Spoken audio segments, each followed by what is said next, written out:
అందరికీ జై భీమ్. మొన్నటి రోజున తిరుపతిలో ఒక దళిత అయినటువంటి ఒక మాల కుటుంబానికి చెందిన వ్యక్తి జేమ్స్ అనే వ్యక్తి విద్యార్థి మీద చాలా దుర్మార్గంగా ఆయన మీద ఎన్నెన్నో హింసలు పెట్టుతూ ఆయనకి మూత్రం తాగిచ్చి చాలా ఇబ్బందులు కూడా పెట్టారు. ఈ కూటమి ప్రభుత్వానికి చెప్తున్నాం, ఇలాంటివి ఎస్సీ ఎస్టీ బీసీలని అనగదొక్కుంటూ చాలా ఇబ్బందులు కూడా పెడుతున్నారు. ముఖ్యమంత్రి సీఎం గారు కానీ ఇటువంటి సమస్యల్ని వెంటనే స్పందించాలి. ఎందుకంటే ఎస్సీ ఎస్టీ బీసీలు మైనార్టీలు కానీ చాలా తక్కువ చూపుగా చూసి చాలా హీనంగా పాల్పడి చాలా ఇబ్బందులు కూడా పెడుతున్నారు.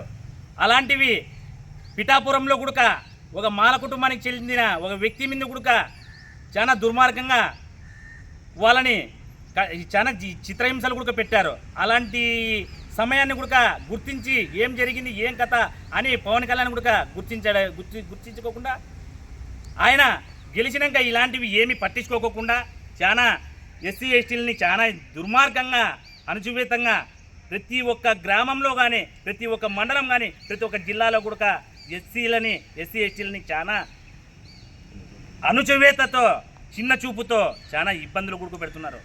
దీని మీద మీరు దయచేసి ఓట్లు వేయించుకొని మీరు గెలిచేది కాదు, ఇటువంటివి గుర్తించుకొని తెలుసుకొని వాళ్ళని ఖండించి వీళ్ళకి ఎస్సీలతో ఏమవుతుందిలే, ఎస్సీ యాక్ట్ కేసు పెడతారులే, వాళ్ళతో ఏమవుతుందిలే అని ఒక తక్కువ చూపు చూపించి అనగాని వర్గాల మీద మా మీద చాలా తక్కువ చూపు చూసి చాలా ఇబ్బంది కూడా పెడుతున్నారు.